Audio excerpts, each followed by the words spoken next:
Hey, this is T-Ray. You are listening to H10 Hanshin Tigers English News. Yeah, everybody, just because I shut down the website, it does not mean that I'm done talking Hanshin Tigers. I can't stop myself. So here we are. This is T-Ray, Trevor Rachura, posting this originally on Substack. Perhaps you are catching it on the YouTubes, on Spotify, on Apple Podcasts, or elsewhere. Wherever you are tuning in, welcome. It's great to be back in 2026. I want to talk to you a little bit about the 2026 import situation because it is quite different from what it was in 2025.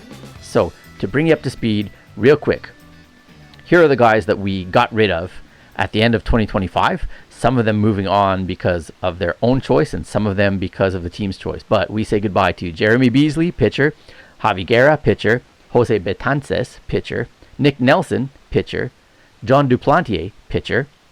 He is now with the DNA Bay Stars. Grant Hartwig, pitcher, as well as Ramon Hernandez, infielder.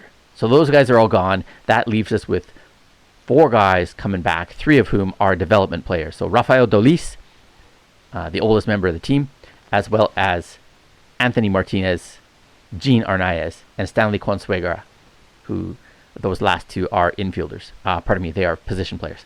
They will be back. And in addition to them, we've added 4 new faces. We've got Cam Devanney, infielder. We've got Easton Lucas, pitcher, and Carson Ragsdale, also pitcher. I believe Lucas is left-handed and Ragsdale is right-handed. Pretty handy to remember that Lucas starts with an L, left, and Ragsdale starts with an R, right. Okay, and we also got Dowry Moreta, who is a right-handed reliever out of the Dominican Republic. So, on today's episode, I am going to be interviewing one of these new fine young gentlemen. I don't need to introduce him per se right now because you're going to be hearing from him real soon. And also, if you check the title of today's episode, then you know who it is anyway. So, let's get to it. Who's in that chair? Who's in that chair? Who's T-talking to? Who's in that chair? Maybe veteran, maybe new. Who's in that chair? Who's in that chair? Who's in the chair? I want to welcome a special guest to the program, the podcast. We have got newcomer to the Hanshin Tigers, the infielder, the man who's already starting to make some waves in the headlines. That would be none other than Cam Devanney. Welcome. Thank you for joining us today. Absolutely. Yeah. Thanks for having me. Yeah, it's great to see you. I'm glad to see that you're setting yourself up there in Okinawa and getting comfortable with the team. How do you feel things are going so far? Pretty good. There's been a bit of an adjustment period. The infield's obviously a lot different than it is in the States. So getting used to the way the ball bounces and even just the speed of the ball off the bat is a little different. And then just like culturally, the way they teach defense and the intensity level is a little different than what I'm used to in the States. So that's part that I'm just, it's going to take some time to get used to. And then honestly, offensively, I think I'm kind of ahead of schedule. Usually it takes me a little while to get comfortable in the box. But we had a game the other day and I felt, pretty good for my 2 at-bats. So overall, I'm in a good spot and I'm just, soaking it all in, trying to get a feel for the culture for sure. There's a lot to adjust to, and there's a lot for us to talk about. And we'll get into more detail about the current situation at camp in a little bit. But I want to go back to your childhood. And from what I hear, you grew up watching the Red Sox. Is that right? That's correct. Yeah. Favorite team. So who was your favorite player growing up then? Like, let's put a kind of an era to this. Who did you admire as a youngster? Yeah. Nomar Garciaparra was my guy from a very young age. And then I want to say it was 03 or maybe it was 04 summer. He got traded and it was pretty devastating. But yeah, he was always my favorite guy. Yeah, he actually got traded along with former Hanshin Tiger player Matt Merton, who oh wow. Yeah, so he went to the Cubs, right? From the Red Sox. That's right. Yeah. Merton was along on that trade, and that was, I think you're right, I think it's 04. And then 2010 to 2015, Matt Merton was a superstar with the Hanshin Tigers. And so if you mention that name to anybody that's been around for a while, everybody knows Merton. Okay. Yeah, and I think awesome. A lot of people are hoping that you're going to be the next Matt Merton. Although if you're the next Garciaparra, nobody's going to complain either. Correct. Yeah, either would be very sufficient. Absolutely.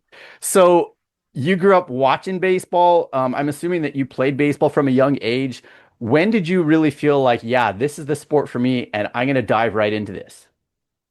Probably high school. I think growing up, I was baseball and basketball were my two sports. I think I had a bit more passion for basketball, in the middle school years, but I just, was an unathletic white guy, so I I had a pretty low ceiling in basketball. But I kind of got a feel for things with baseball, middle of high school, and I think that was when I kind of started focusing on it full time. The biggest thing then was just kind of growing into my body. I was super scrawny and like just weak. So I think I started actually having like good amounts of success on both sides of the ball by I'd say probably sophomore, junior year of college. So it definitely took a little longer than most guys. So you went on to college, and if I'm not mistaken, you were drafted like you were, was it a you were a senior when you were drafted by the Brewers in 2016? Mm-hmm. Mm-hmm. Yeah. Yeah. So I hurt my back my freshman year of college, so I didn't play that year. And then I got drafted my senior year, which was technically my third year of baseball. Um, but yes, I was a senior sign. I graduated that year. So yeah, 15th round in 2019. Do you remember like where you were and how you felt like when you found out that you were drafted by the Brewers? Yeah, I think I was just with close family. And it was day three, which is not, there's no theatrics or anything. It's just your name pops up on a list basically. Uh-huh. Um, so it was a cool moment, but I wouldn't say it was anything grandeur or anything out of the ordinary. It was just, hey, like I'm going to get an opportunity to keep doing this. So how does that process work then? Like does the team then contact you and give you orders right away, or like how soon do you move into being under the team's control, if you will? Yeah, so I guess it's not completely out of the blue. Like I got a few calls from scouts saying, "Hey, we might take you here," that kind of thing. So when it does happen, I got a call about a minute later saying, "Hey, like just letting you know we selected you." And then kind of I think it was about a week before I had to send out to Arizona, and then you do like a physical, and they basically just make sure you're healthy and can sign the contract, and then. Uh, Back then, you would get like 2-ish months of baseball left. Now, I think the draft is later, so it's a little different. But yeah, my year, I think I played like 2.5 months of pro ball after my college season. Gotcha. And you missed an entire season because of COVID and there was no MILB. Is that right? Like in 2020 or 2021? Correct. Yep. Yeah. Yeah. 2020. Yeah. What did you do to stay sharp during that time? Or was it like you just kind of do backyard stuff? Or like, what do you do? It was yeah. So at that time, I ended up moving to Atlanta because where I was up in the Northeast was a lot stricter with the like lockdown rules and everything. Mhm. Um, so that was a unique experience because we were still training, but everything was very like there was no uniformity. It was just kind of like you show up and try to get your work in.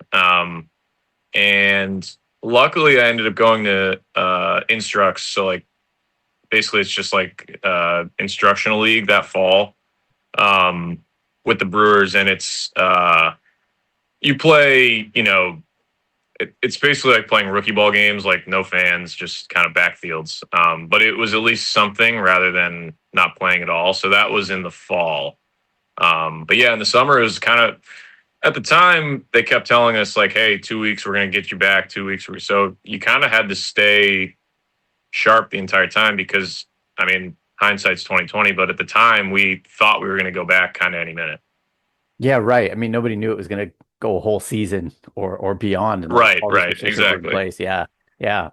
So you're progressing through the minor league systems. I watched a lot of video and I saw that you hit quite a few home runs. I think you had home runs in 4 or 5 straight games. You also had 3 grand slams in a span of 5 games or something like that. Like, did you really feel like your power game, like you found it, or was it always something that was kind of there, or like what do you attribute all that to? Yeah, I think in 2022 was the first year I felt really, really good for most of the season. And that was kind of like the year that established like that I can play at this level kind of thing.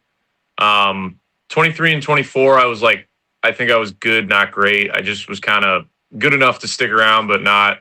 Um, I didn't have like that final piece. And then the first 3 months of last year were just like I've like just the most put together my swing's ever been. Yeah, I just felt like I was in a really good spot for pretty much every day for a couple months, which I think most baseball players will tell you is very, very hard to do. Right. And so that was kind of the first time where I was like, okay, I've really put this all together, at the plate. And then, you know, sometimes you still lose it. So I think it's can you find it again, and then how long can you make it last is kind of what separates guys at this level.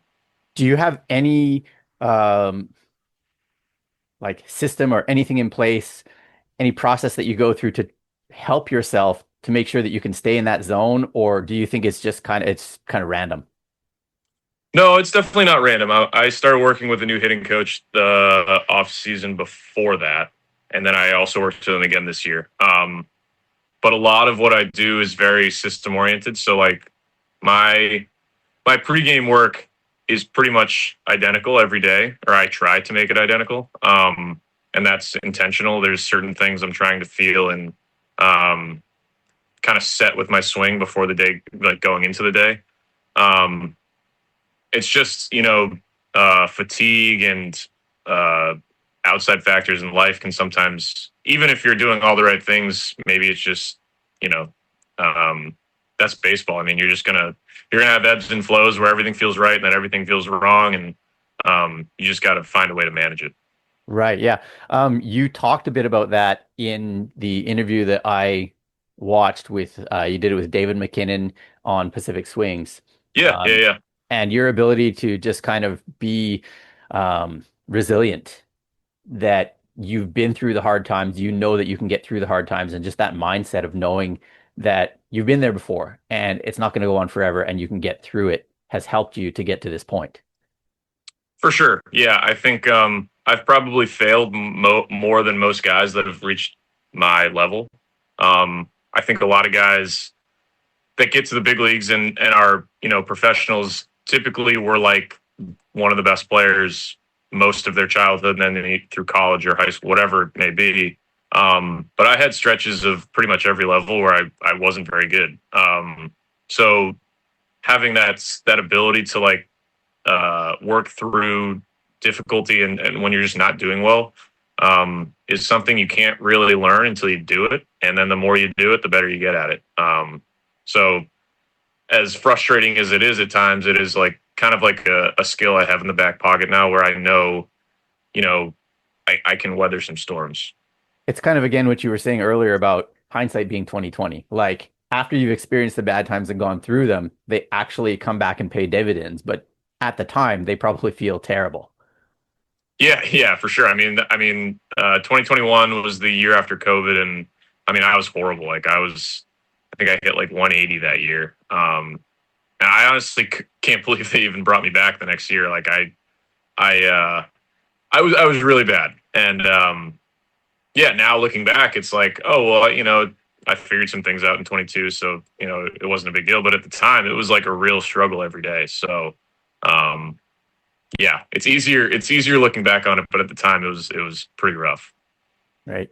Well, ultimately, you made it through all the way through the minor league system and had you were then moved to the Pirates organization and you made your debut in Boston, which is the team that you were rooting for as a child. And had you ever been to Fenway as a fan? Oh yeah, I went once or twice a year, my pretty much my whole childhood. So yeah, Right. So what was it like to make your MLB debut at that ballpark? pretty incredible. Like I told all the reporters, like I just couldn't draw it up much better.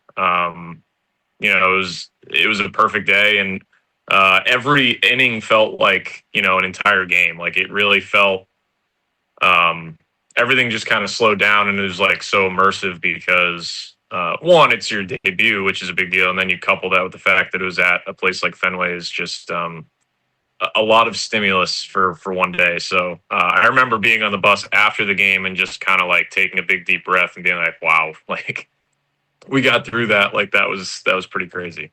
And if I'm not mistaken, you actually faced Aroldis Chapman in that game. Yeah, to What lead was off that the like? ninth inning. It honestly, I felt pretty good in the box. Oh, I fouled off the pitch I needed to get, at which I felt like I was on, but just cool. I mean, you know, uh, pretty crazy way to kick off my career. But yeah, I felt pretty good that whole day. Obviously didn't get any results, but um, I felt like I belonged there, which is the biggest thing. that's really cool. Is that the fastest fastball you've ever faced, do you think? So I did face Ben Joyce in Double A. I Uh-huh. think he was throwing 101. So I actually don't know what Chapman was throwing that day, but Right. if not the fastest, tied for the fastest for sure. Right, got it.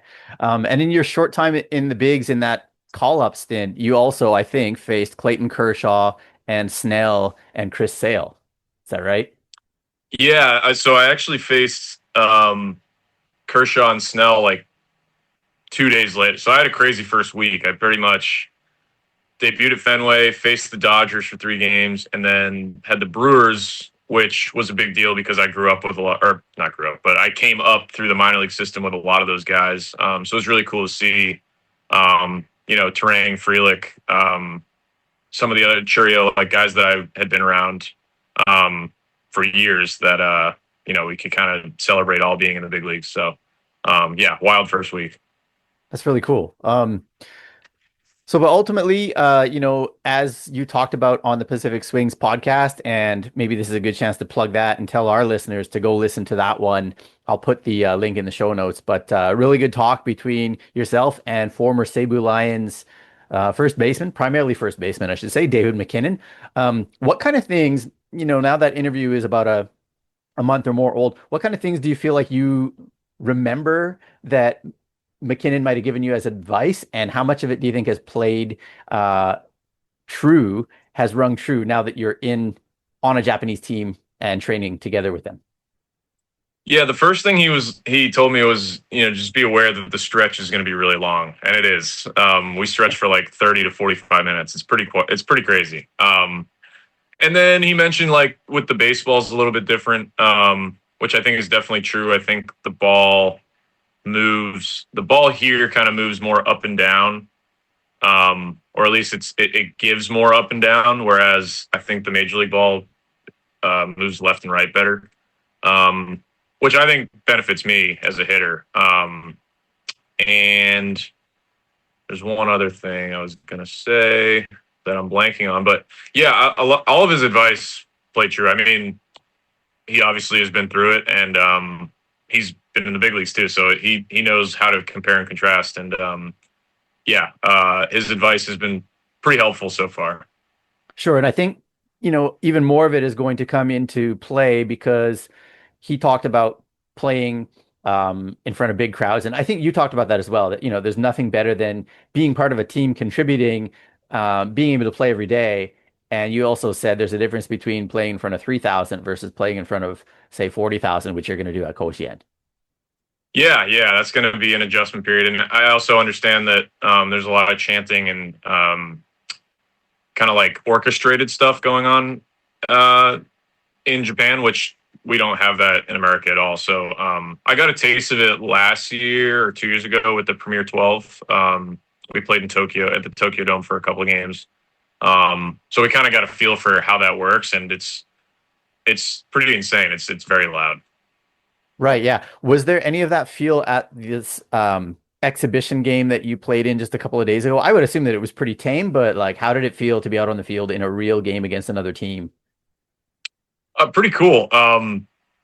The fan presence was pretty intense. Like the stadium didn't hold a ton of people, but I mean every seat was taken, and there were tons and tons of fans there. So it was kind of a nice first taste, and it was funny because I literally had my first live at bats in like 5 months the day before. So it was kind of like, rip the Band-Aid off. Let's just see what you got. But yeah, I felt great in the box. I think defensively is definitely the bigger adjustment for me here. I think a lot of the things we're taught in America just don't really play here, or just are just opposite of what works with the way the game plays here. So those are adjustments I just need to make, and but that's why we do spring training. So plenty of time to make those adjustments, and I intend to. And I can't remember if you and McKinnon talked about this or if it's just kind of passed around the Japanese baseball foreigner community. But one of the keys to success, I think, is forgetting what you've learned, or at least not leaning so hard on what you learned in America, but actually kind of relearning things the Japanese way, or saying, "Hey, I'm in Japan. I'm going to do things the Japanese way and not hold on to my old ways." Do you feel like that's been true for you so far? Yeah, I think there's a little bit of a blend. I think if you're so stubborn that you stick to the things that worked in America, you're gonna fail just because it's just not the same game. There's a lot of different nuance to the game here. Even just in the small time I've seen it. Um, but then there's also elements of my game from America that I think kind of give me an edge at times. So yeah, I don't think it's black and white. I think it's kind of finding what works both places and what needs to be fine tuned so that I'm not getting exposed. Certainly being able to kind of analyze things, and I know you talked about this with McKinnon as well, that one of your strengths is your mind, and your ability to process things. And I think you're right, like not throwing everything away that you've learned, but rather being able to figure out what can stay and what needs to change. And I think having a manager like Fujikawa who has experience in the major leagues and also is kind of a bit on the intellectual side might help things. How have things been communicating with the manager, with Fujikawa and the coaches so far? It's been great. They're all very supportive, and if I screw something up, they don't panic or treat it like um, I'm just doing things the wrong way. Like they're giving me the time to figure things out, which I appreciate. Um, it's funny talking to Fujikawa. He kind of like blends Japanese and English sometimes because, like you said, he played over there, so he knows some English, but there'll be a lot of times where he'll like start talking in English and then just turn right to Japanese and like turn to my translator to like finish the sentence basically, which even catches him off guard. But overall, like the communication is great. I see him every day. And yeah, I think he's been awesome so far. Do you usually have the same translator? I know that there's a team of them, and obviously there's a whole bunch of you. So is it kind of like one guy is mostly tied to you, or do you know how they divide their job up? Well, it's pretty cool because so there's four or five that I can think of, and they all work together for sure. Like if I need anything, I can go to any one of them, and they're not gonna um, you know, not help me because I'm not their translator or whatever. Um, but so basically, the way it works is they're not technically assigned to anyone, but I'm, for instance, the only position player. So my translator Tora is basically my guy because he's with me all the time because I'm the only foreigner that's a position player. So like there's technically four pitchers, two Latin, two American. So I believe there's two guys that stay with the American guys a lot and then two guys that stay with the Latin guys a lot. But I guess there's technically not defined roles, but there kind of are. Like the guy that's with me is with me every day, and I'm the only foreigner. So basically, he is my translator. But when we're in a big group, it's kind of just like if you need help, one of them is there to help you. Well, it's good to build that rapport with the interpreter, just so that you can get in a good rhythm, and he'll be able to understand you better than anyone else, and so on. How are things going as far as the other foreigners on the team? I know Moretta was your teammate in Pittsburgh, is that right? That's right. Yeah, And yeah. then you've So also got Lucas and Ragsdale there, and of course Dolis. How are things going as far as the vibe between all of you guys as a foreign team, if you will? it's been great. we do most meals together.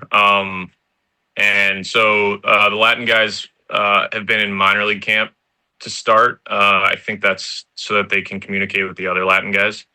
But I think they're going to come over sometime soon. But basically, I see Easton and Carson a lot more. But yeah, we have a great relationship so far, and you know, I think moving forward, I'll see them even more than I currently do. So it's good to have a familiar face every once in a while. For sure. What about your other teammates and in particular, like the other infielders? How's the communication going? What's your impression of the other guys that are in camp with you? They've been awesome. The communication is going to be the hard part. Like, is just I'm kind of figuring out the way they pronounce certain things and what certain things just mean in general. And I think a lot of it is, if you've been playing baseball long enough, you kind of like understand what you're supposed to do in most situations. So I guess there's kind of like an unwritten like I don't need to blatantly say something, but he knows what I'm going to do. I know what he's going to do, kind of thing. Right. But yeah, there have been a few moments where it's just like I can't really communicate what I'm trying to say. So it's just a learning curve. I think getting as many games as possible before the season is the biggest thing because once we have some kind of rapport, I'm sure there won't be an issue. Well, speaking of being able to communicate well and everything, I know you were talking about having a Duolingo streak going when you talked to McKinnon. Are you still using Duolingo? And what's your plan, or do you have a plan as far as learning Japanese moving forward? Yeah, so I still use it. I think my streak's up to 92 days now, so I'm cooking along. That's the easiest way. I mean, it's not a perfect learning tool. I don't think anyone will tell you that, but it's very good about keeping you diligent, obviously with the streak and everything.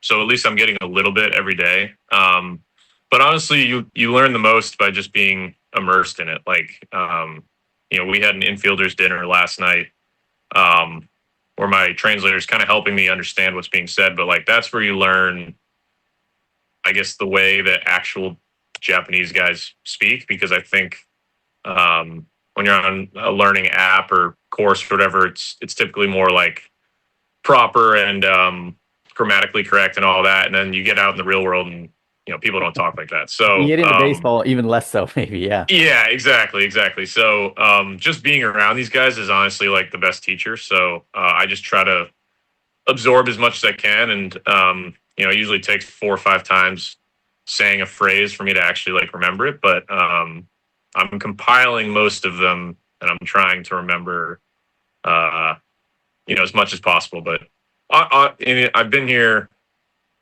I guess I've been in Okinawa like a week and a half, in Japan for a couple weeks, and it's pretty crazy how much I've already kind of been able to pick up. So I think by the end of the year, I'll have a lot down for sure. Awesome. Well, looking forward to that. I know that one of the traditions of the team, if you ever get onto the heroes podium, I don't know if you've seen video or heard anything about this, but they kind of have a hero of the game. They do a post game interview on the field with that player.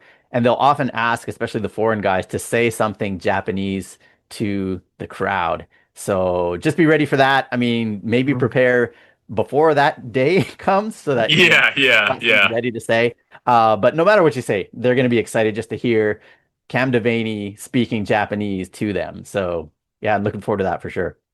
Yeah, and my translator tour is awesome about like he'll kind of nudge me or he'll kind of be like, hey, this is what you need to say or be prepared to do ahead of time. So I'm pretty much never caught off guard, at least to this point. So nice. Well, let's end things off with a bit of a lightning round. I've got 10 fairly quick questions for you, but you can answer them as thoroughly as you want. Question 1, what is the best ballpark atmosphere you've ever experienced so far? I'm going to have to say Fenway. That's just hard to beat for me. Best player that you've been teammates with, as far as maybe like the highest skill level or the one that you were the most impressed with? I think probably George Kirby. I played with him in college, and he's just dominating in Seattle right now. So I'll say him. Nice. The best pitcher you've ever faced. We mentioned some at the kind of towards the top of the show, but who's the best that you think you've ever faced? Um, Shane Baz with the Rays. I faced him in Double A, and he was electric. Okay. Tell us a little bit about your family back home. Yeah. Mom and dad, two siblings, younger brother, younger sister. My brother is a year and a half younger, and my sister is right about 10 years younger than me. So big gap. Oh, okay. Favorite food back home and your favorite food so far in Japan? Probably like really good pizza. I'm a bit of a snob being from the Northeast, so Frank Pepe's is my favorite. So if I get a Frank Pepe's pie, that's probably my favorite food. And then here, that's a really tough choice. We did yakiniku Korean barbecue last night. Yeah.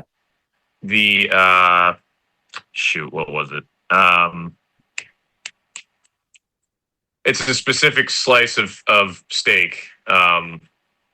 And I'm just blanking on it, but Was it harami or karubi or what else? It's the dude. What?